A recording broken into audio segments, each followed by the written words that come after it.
Indonesian. I wanted an Indonesian Bible to master a few words of the Indonesian.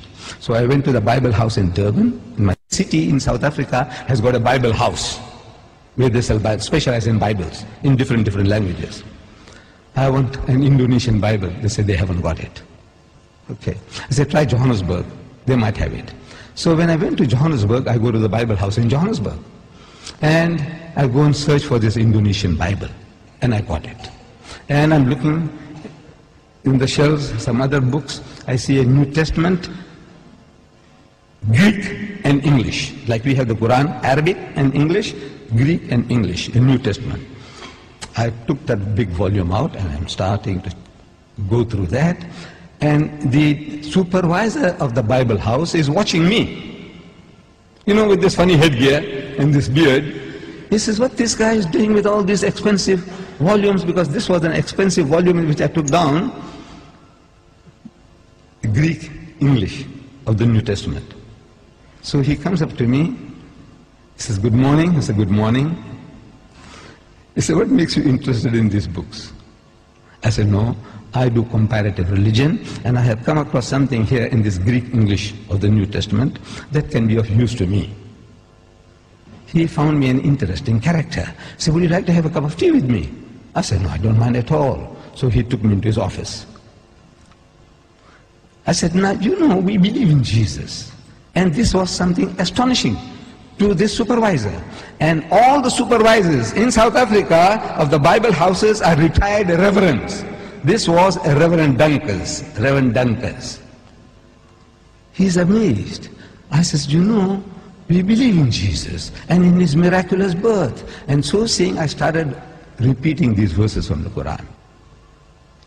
That we believe. And when I read it, he said, no, this is the same like my book.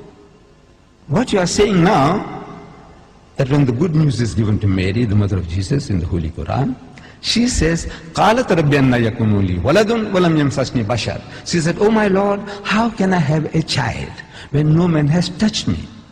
Which means physically, sexually. No man has touched me.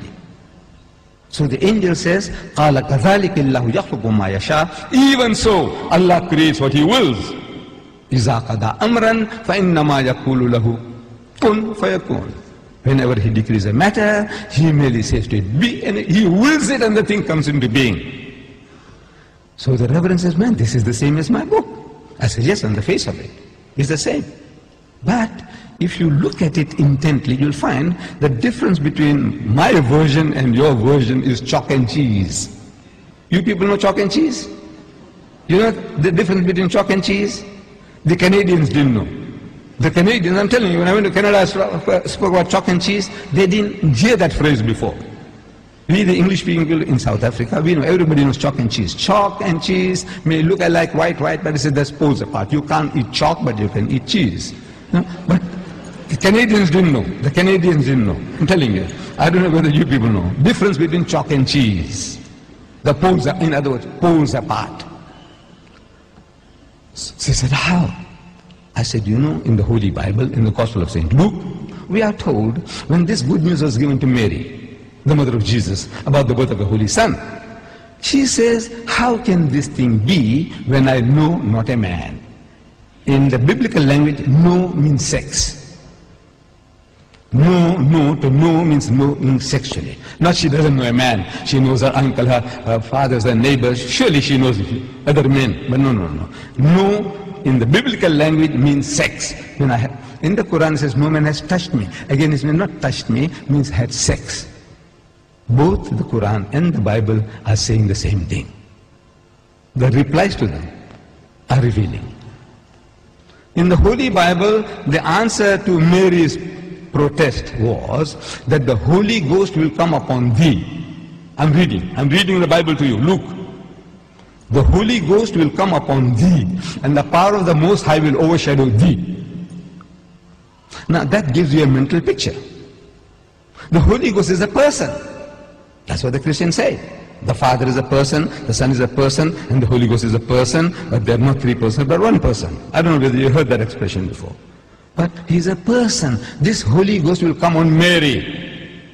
How? See, it gives you in your mind. It makes you think how. like a man and a woman, like a bull and the cow. How? The Almighty will overshadow her. How? No, it gives you a mental picture. So I'm suggesting that it gives you a mental picture. You know, how? The Holy Ghost will come on her. We know it's a miracle. We agree it's a miracle. But the language that you're using, the language is down-to-earth language. The Quran says, وَإِذَا قَضَى أَمْرًا فَإِنَّمَا يَقُولُ لَهُ كُن فَيَكُونُ. For God to create Jesus without a human father, he says, kun, he says, be, and it is. For him, it's just to will it, and he comes into being. So, I'm asking the Reverend, I said, now, between these two versions, we are both trying to say the same thing. We are both trying to give the same message, that he was born miraculously. There's no doubt about that. But I said, which version would you prefer to give to your daughter? The Quranic version or the biblical version? We are both trying to say the same thing. He said, he bowed his head down in shame, and he said he would prefer to give the Quranic version. This is Reverend Dunkers, the head of the Bible Society in Johannesburg.